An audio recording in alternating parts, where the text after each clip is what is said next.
The Samsung Galaxy S25 Ultra is now official, and we've got the first look at the new design. We've got confirmation of all. So first up, we've got the reservation page online where you can reserve any of the Galaxy S25 models for free just by putting in your name and email address. And best of all, it's completely free to do so with no commitment to buy. So if you're even considering one of the S25 series, then reserve it now by clicking the link down in the description. Now on top of the new design, we've also got improvements to its protection, and the S25 Ultra has now got an exclusive second generation Gorilla Glass armor with a new anti-reflective coating, and the coating on its predecessor was already very good, so I'm very happy to see this.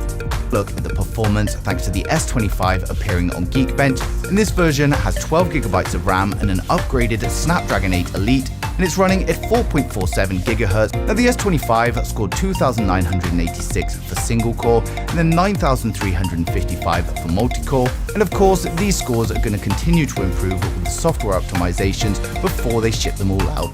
Now the Galaxy S, while it's not activated just yet, the code exists for car crash detection, and it's similar to what we have on the iPhones, and it's going to alert authorities in case of an accident, and it's thought that then it may also be passed down to the S24. When it comes to the physical design, we've had multiple reveals of the S25 Ultra, with the first being and this is supposedly a live photo, but personally I think it's just a Photoshop, mainly because of the colors and also the lack of real-world reflections. Titanium blue S25 Ultra in a case, and I have to say this new design has Now I've also created these renders in hand to give you guys a good idea of what it's going to look like, and it's going to be available in titanium black. We've got titanium grey, which also has a hint of gold. We've got titanium white silver, and then titanium blue. And there's also going to be some extra limited edition colors for those of you ordering direct from Samsung's website.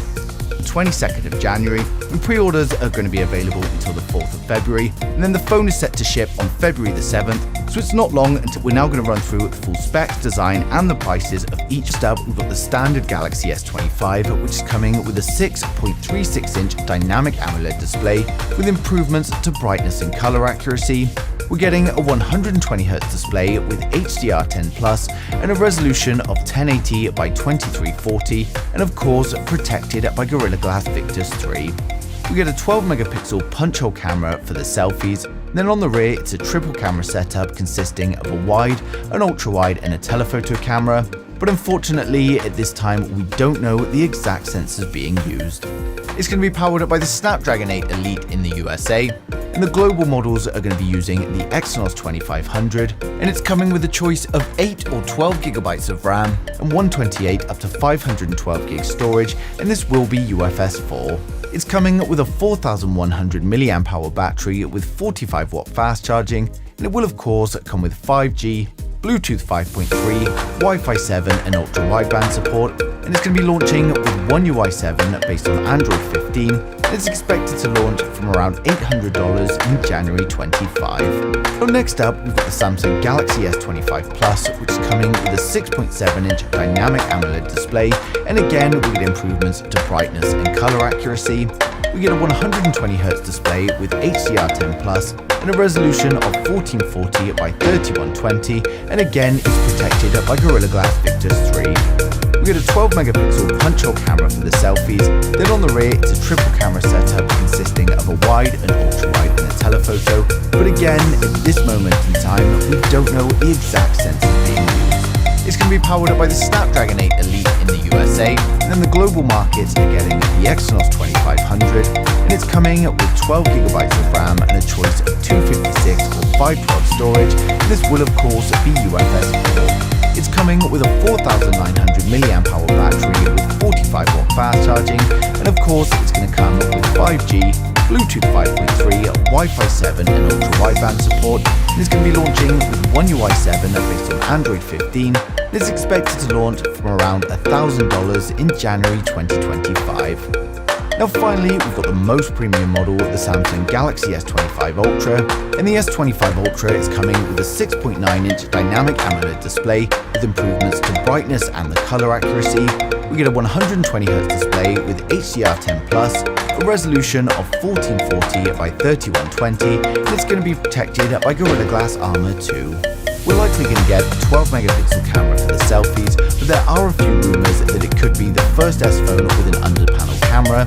And on the rear, we get a quad camera setup consisting of a wide, an ultra-wide, a telephoto and a periscope camera. But again, at this moment in time, we don't know the exact sensors being used. Now it's going to be powered by the Snapdragon 8 Elite in all regions, and it's coming with 12GB of RAM and up to a terabyte of storage. This will of course be UFS 4.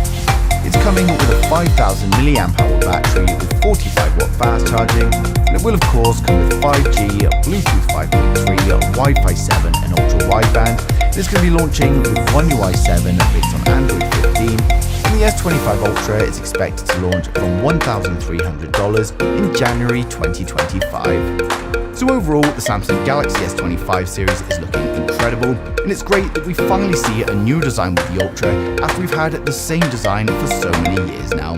Now we also get, I found this worked really well with the predecessor. There's also plenty of upgrades across the board for the rest of the S25 series. We're also going to be getting some new features from Galaxy AI. Now of course, launch is just around the corner, but as soon as anything else comes in, I'm going to be sharing it straight away. So make sure you subscribe to the channel so you don't miss a thing in the future.